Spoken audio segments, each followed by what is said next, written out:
Yurtimizning barcha hududlari kabi Andijon viloyati ham kundan kunga go'zallashib bormoqda. Viloyatimizning qay bir go'shasiga boqmang, qurilish, obodonlashtirish ishlariga guvoh bo'lasiz. Shahar ko'chalaridan tortib to barcha tumanlar go'zal qiyofaga ega bo'lmoqda.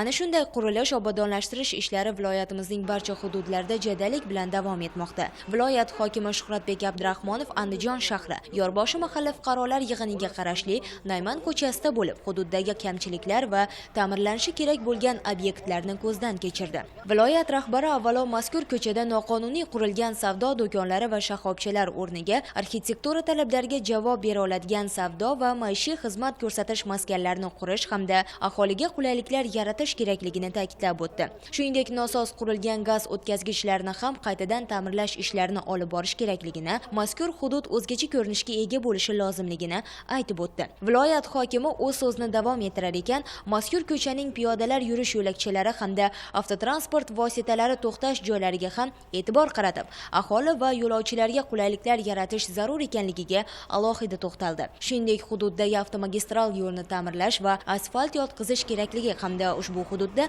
obodonlashtirish, ko'kalamzorlashtirish ishlarini tez fursatlarda sifatli bajarilishi yuzasidan mutasaddilarga topshiriqlar berdi.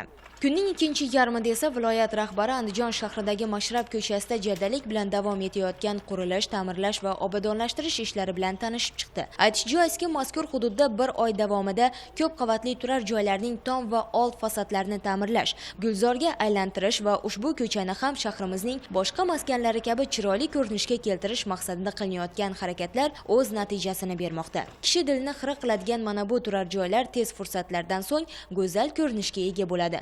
Viloyat hokimi hududdagi ishlar bilan tanishish barobarida aholi bilan ham suhbat olib bordi. Albatta, mana shunday sa'y-harakatlardan aholi mamnun bo'lmoqda. Bu esa ularda yurtga daxldorlik tuyg'ularini yanada oshirishga xizmat qiladi. Mana shunday yurtda, mana shu vodiyda yashayotganimdan faxrlanaman. Sababi mana ko'rinib turibdi. Mana shu uylarimizni mana Xudo xohlasa 20 kun, uzog'i bir oy shunday chiroyli qilib qo'yamiz deyapti. O'zi biz hozir tasavvur qilyapmiz qanday bo'lishini.